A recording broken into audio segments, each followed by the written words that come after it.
Welkom weer bij een nieuwe vlog. Heel fijn dat je weer kijkt.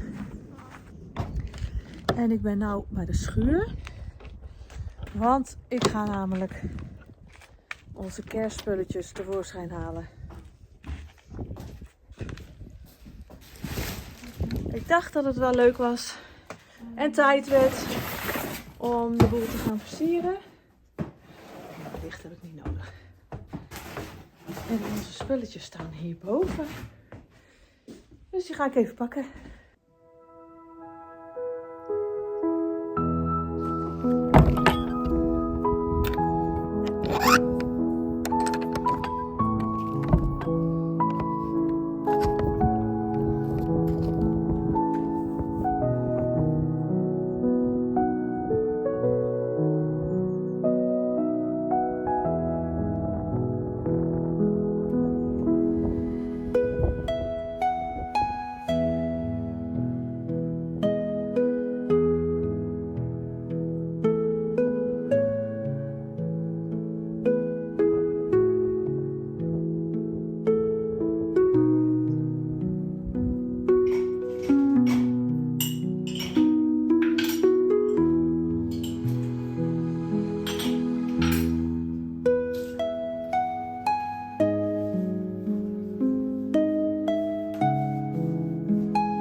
Nou, er is weer wat sneeuw bijgevallen. En ik ga eventjes wandelen en wat foto's maken. En een beetje filmen. Maar het is echt weer heel erg mooi. Nou, je hoort het sneeuw al kraken onder mijn voeten. Zo. Kijk, buiten heb je deze kleren echt wel nodig. Ik was binnen en ik had dus mijn sjaal al om, mijn muts, mijn jas aan. En toen moest ik mijn schoenen nog aandoen. Nou, dat het gelijk bloedheet. Even oppassen hoor, ik moet hier naar beneden lopen. Zo. Ik heb onze nieuwe Nederlandse buren beloofd om wat foto's te maken op het moment dat de sneeuw ligt. En dan wat foto's te maken van hun terrein. Dus daar loop ik nu in ieder geval even naartoe.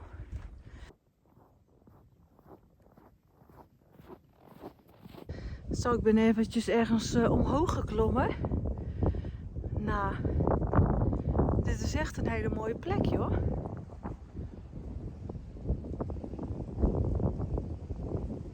Kijken. Ik zie daar ook een jagershuisje staan.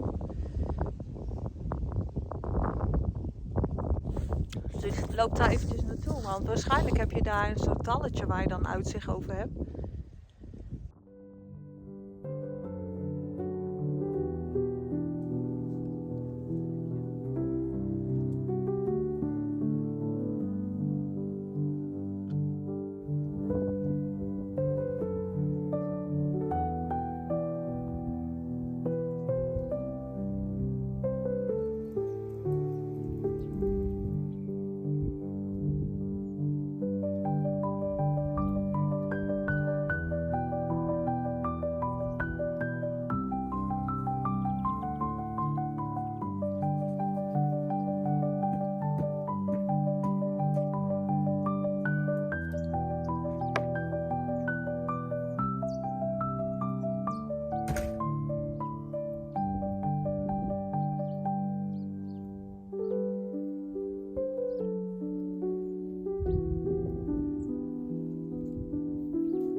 De saus is een beetje grof, maar ik denk wel lekker. Het zit op het groen. Dat dingetje zou je daar toch lekker op gaan liggen.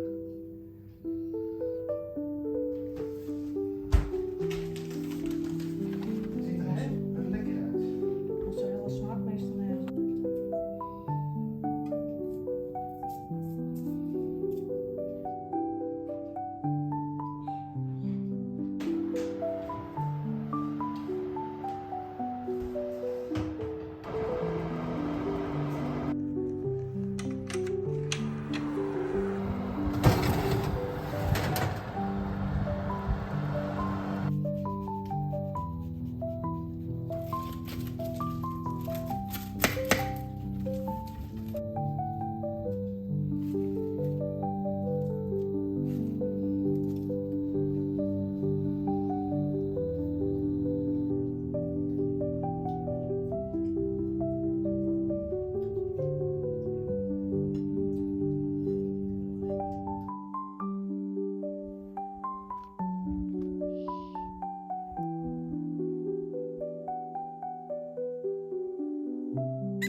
Wat heb je daar? Ik zie het. Heb je weer goed een muis gevangen? Oh, kijk, Loki komt ook al bij je kijken. Oh, wat goed van jou. Goed hoor. Goed gedaan.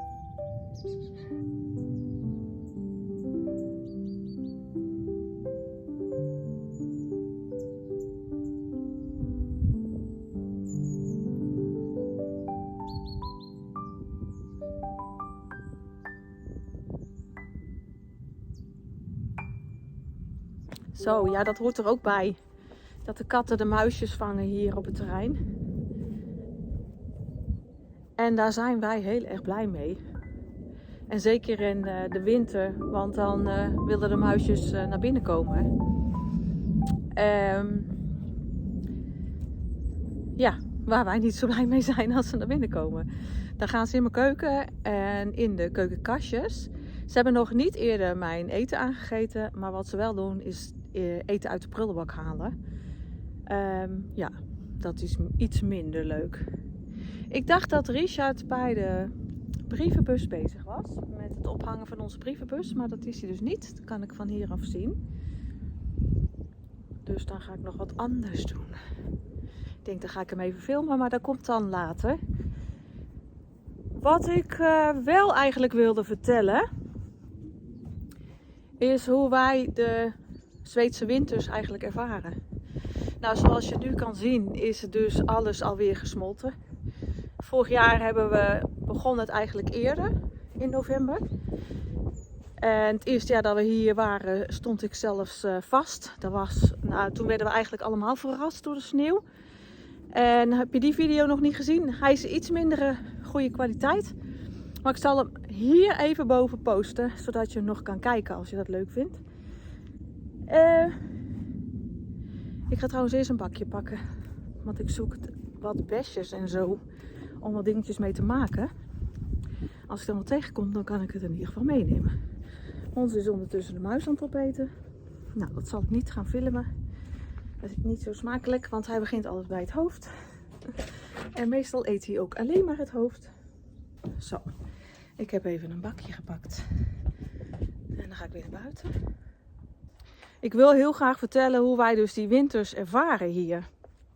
We gaan nu de derde winter in. En dit keer zonder paarden. Dus dat zal sowieso al een mega grote verandering zijn. Omdat wij natuurlijk de winters hier alleen maar mee hebben gemaakt terwijl we de paarden nog hadden. Dat zorgde ervoor dat wij een hoop werk hadden eigenlijk in de winter. Want ja, zij moesten natuurlijk sowieso elke avond gingen ze op stal. Elke ochtend weer naar buiten. Je moet ze eten geven. Stal uitmesten. Nou ja, enzovoort enzovoort. Dat valt dus weg deze winter. Dus dat zal wel heel erg wennen zijn. En misschien nog wel een beetje vreemd zijn in het begin. Ik ben er even voor gaan zitten. Ja, dan is die temperatuur van, wat was het? -8 ongeveer naar +12 gegaan. Dus voor mijn gevoel is het gewoon hartstikke warm nu buiten. Ik heb ook geen jas aan. Ik heb ook niet nodig, vind ik. Met de sjaal was het warm zat. En als je aan het lopen bent, dan wil je zelfs dat ook uitdoen. Dus dan wil ik met jou gaan praten over hoe wij de winter doorkomen. En dan is het helemaal niet meer zo koud. Maar het is misschien wel leuk om daar eventjes iets over te vertellen. Want ik krijg er wel eens vragen over. En ik merk dat een hele hoop mensen het idee hebben dat je hier, dat het weer gewoon extreem koud is in Zweden. Nou, zoals je ziet is het nu lekker groen, lekker weer. Volgens mij een beetje hetzelfde als in Nederland op dit moment. En valt het allemaal reuze mee. Maar in de voorgaande jaren was het dus wel, hadden we al veel meer sneeuw. Vorig jaar, kan ik me herinneren, hebben we 3 periodes gehad met lange sneeuw. Is vrij vroeg begonnen en heeft ook nog best wel lang aangehouden. En ik merkte dat ik toen op het einde van het seizoen, van het winterseizoen, toen zaten we volgens mij al in de lente. Toen was ik er ook wel echt klaar mee. Op een gegeven moment is het dan gewoon niet leuk meer. Dan heb je het wel gezien allemaal. Dan heb je weer zin in het zonnetje, in het lenteweer, in groen. En ja, maar dat maakt dat de waardering voor de lente ontzettend groot is op dat moment. En ik vind het wel heel erg fijn. En ja, als ik dan kijk naar nu, dan hunker ik eigenlijk naar die wintertijd. Van mij mag die sneeuw komen. Ik vind het jammer dat het nu weer weg is. Ja, ik heb al behoefte aan de sneeuw. Het geeft een bepaalde sfeer. Het geeft een gevoel van gezelligheid. Dan gaan de lichtjes en de kaarsjes en de kachel aan. En dan ben ik echt wel in mijn element hoor. Dat vind ik wel heel erg fijn. Maar ik hou van alle seizoenen. Ik denk wat ik het minst leuk vind is de hete zomer. Dus ja, qua winter heb je mij wel een goede aan zo hier in Zweden. Maar het kan af en toe inderdaad wel erg lang duren. En ik denk dat het belangrijk is op dat soort momenten om ervoor te zorgen dat je wat om handen hebt. Dat je een beetje bezig blijft en dat je wel elke dag naar buiten gaat. Want ik merkte bijvoorbeeld in de voorgaande jaren dat het voor ons wel heel fijn was dat de paarden er waren. Want daardoor moesten we elke dag naar buiten. En ja, dat vond ik niet elke dag leuk. Maar zodra ik eenmaal buiten was, was het toch ook wel weer heel erg fijn. Dus het is dat is denk ik een beetje dubbel. Ik denk dat ik mezelf dit jaar echt moet gaan motiveren om elke dag gewoon naar buiten te gaan. Even een stukje te wandelen. Dus ik ben ook zelf heel benieuwd hoe dat zal gaan. En zeker als het dan heel erg aan het waaien en dan sneeuw is. Dat zijn de momenten dat je toch het liefst binnen blijft. Even snel naar het houthok rennen om wat hout te pakken en dan gauw weer terug. Terwijl, ja, dat waren er wel de momenten die me het meeste zijn bijgebleven eigenlijk vorig jaar. Als ik met de paarden buiten was en het was lekker aan het sneeuwen. En ik weet niet, het geeft toch ook wel weer een gevoel dat je leeft. Het is ja, ik weet het niet hoe ik dat moet uitleggen. De kou trotseren of zo. En vaak is het zo, als je eenmaal buiten bent, dan valt het allemaal zo mee, hè. Dan is het helemaal niet zo erg als dat het lijkt. Als je binnen zit en naar buiten kijkt. Het is hetzelfde met regen. Dat klinkt dan heel hard op het dak. En dan loop je buiten en dan zeg je, oh, dat valt eigenlijk wel reuze mee. Dus van mij mag het komen. Het is wel leuk weer dat het groen is. Het is ook nog heel erg mooi groen, valt me op. De mossen zijn heel erg fel groen. Dat is wel weer heel mooi. Maar het mag van mij bedekt worden onder een laagje sneeuw. Wat ik ook nog wilde delen met jullie is hoe wij het huis eigenlijk warm houden. En hoe wij eigenlijk ook ervoor zorgen dat we niet heel hoog in de elektriciteitskosten komen te zitten. Nu hebben wij, zoals jullie inmiddels wel weten denk ik, een kakelung. Dat is een hele grote houtgestookte kachel. Met spekstenen in en er zit een soort doolhof, labyrint in, waar de warme rook doorheen loopt. En ja, dat zorgt ervoor dat de hele kachel zeg maar opwarmt. En die is dan de volgende dag nog steeds heet, terwijl die de hele nacht niet meer gebrand heeft. Dus die zorgt er eigenlijk voor dat het vrij warm blijft op de benedenverdieping. In ieder geval de woonkamer. Nou, dat is toch de plek waar je s'avonds het meeste zit. In de keuken. Nou, als de kachel aanstaat, dan tikt de temperatuur in de keuken dan wel de 19 graden aan. Het enige wat je dan nog kan merken is dat het onder de tafel bij je benen nog een beetje fris kan worden. Door het hele huis hebben we elektrische kacheltjes. Dat zijn elektrische radiatoren waar olie in zit. Dus de olie warmt die dan op. En die is eigenlijk nog wel vrij zuinig in het verbruik. Ik heb het laatst eventjes met ChatGPT heb ik het opgezocht. Wat dan het verbruik is. En dat zal ik hieronder even delen. Want dat weet ik niet meer zo uit mijn hoofd. Ik weet wel dat het verbruik van de elektrische kachel ten opzichte van de airco, want die hebben we ook. We hebben in de keuken een airco hangen die dus zeg maar ook kan verwarmen. En op de bovenverdieping hebben we daar eentje van hangen en eentje in de keuken. En die is zeg maar, als je hem op een uurtje gaat bekijken, is die wat duurder in het verbruik. Maar hij heeft het veel sneller warm. Dus in verhouding is dat wel weer goedkoper. Nou, dat is een kachel. Dus die doen we eigenlijk heel af en toe aan. Dat wisten we niet, dat dat een stuk goedkoper was. Dus we zijn daar eigenlijk dit jaar pas mee begonnen. En vorig jaar hebben we het met elektrische kacheltjes gedaan. Dus met de elektrische radiatoren. En de enige die we dan zeg maar aan hadden, is die in de keuken onder de keukentafel. Die zit onder het raam, dus die zorgt er dan voor dat je bij je benen ook lekker warm blijft. En ik denk dat je er ook een beetje aan gaat wennen of zo. Ja, of dus het wennen is of dat het gewoon anders aanvoelt. Ik kan het niet helemaal verklaren. Maar ik merk dus wel dat we minder last hebben van de kou. Op mijn bed heb ik een topper liggen. En dat is een topper gemaakt van schapenwol, van lamswol in dit geval. En dat zorgt er ook voor dat het lekker warm is in bed. Nou is ons dekbed, hebben wij ook gekozen voor een wollen dekbed. En dan hebben wij het prima warm. We kruipen lekker dicht tegen elkaar aan, dus dat helpt ook. Als Richard er dan niet is, in de weken dat hij naar Nederland gaat, dan zorg ik er altijd voor dat ik even een extra deken bij pak. Zodat ik het ook lekker warm heb als hij er niet is. Maar ja, dat is wel een beetje hoe wij dus de boel warm houden. Jullie weten dat ik van haken hou. Dus door middel van het haken zorg ik zelf voor lekkere warme mutsen en wanten en sjaals. Voornamelijk voor mezelf. Dus dat is een manier om je lekker warm te houden natuurlijk buiten. Het is denk ik ook heel belangrijk dat je zorgt gewoon voor goede kleding. Want een Zweed zegt altijd, er finns inga dåliga väder, er finns bara dåliga kläder. Wat dus inhoudt dat er geen slecht weer bestaat, alleen maar slechte kleren. En ik denk dat ze daarmee helemaal gelijk hebben. Dus ja, dat soort dingen zorgt er ook voor dat wij lekker warm blijven hier in de winter. Ik loop even terug en dan ga ik kijken of Richard al bij de brievenbus is. Doeg!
Zo, dit is het laatste momentje van deze vlog dat ik ga filmen. En dan wordt het weer tijd om de video te gaan editen. Het is vandaag woensdag. En ik geef mezelf altijd even de tijd om de video te editen. Omdat ik ook altijd ondertitels verwerkt in de vlog. En dat zorgt ervoor dat ik er wel wat langer mee bezig ben. Want het is aardig wat werk om die helemaal te verwerken. Nou doet YouTube het gelukkig zelf al ondertitelen. En dan moet ik hem nog helemaal gaan bijwerken. Want mijn Utrechts dialect mist nog wel eens een T achter de woorden. Dus die staat er dan niet onder. Sommige woorden, daar pakt hij gewoon niet goed. Moet ik verbeteren. En dan zijn er ook nog een hele hoop zinnen waar ik dan nog iets zinnigs van moet maken. Maar ja, al met al gaat er even iets meer tijd in zitten. En ik heb, als ik een vlog ga bewerken, dus eigenlijk elke vlog, heb ik nou minimaal wel een uur aan beeldmateriaal voor. En vaak zelfs nog wel 2 uur.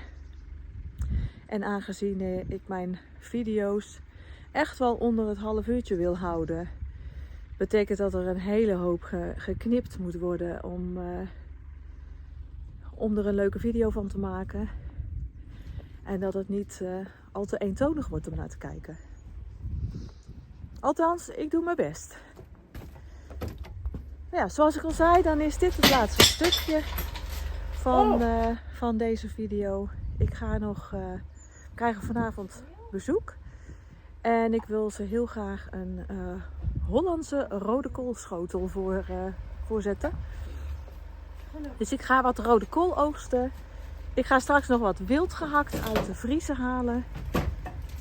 En moet ik nog aardappeltjes schillen. Dus ik heb nog een hoop te doen. En daarna hebben we nog een afspraak op de school van Vlinder. Dus ik moet zorgen dat ik op tijd klaar ben. Dit is dus hoe ik mijn vlees ontdooi. Want wij gebruiken geen magnetron. Die had ik in Nederland wel, maar die hebben we niet meegenomen. En ik wil ook geen magnetron meer. Dus, en dit werkt eigenlijk prima. Met een beetje heet water. En dan is het zo ontdooid.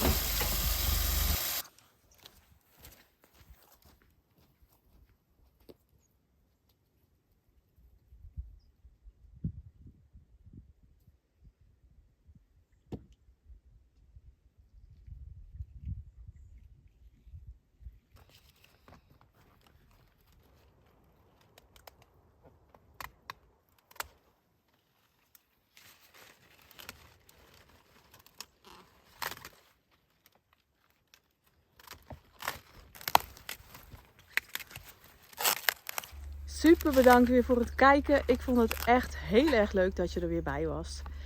Vergeet niet om je te abonneren, mocht je dat nog niet hebben gedaan, want het is gratis. En ik zie je heel erg graag de volgende keer weer terug. Elke vrijdag om 5 uur post ik een nieuwe video. Dus ik hoop dat je er dan weer bij bent. Hey dan!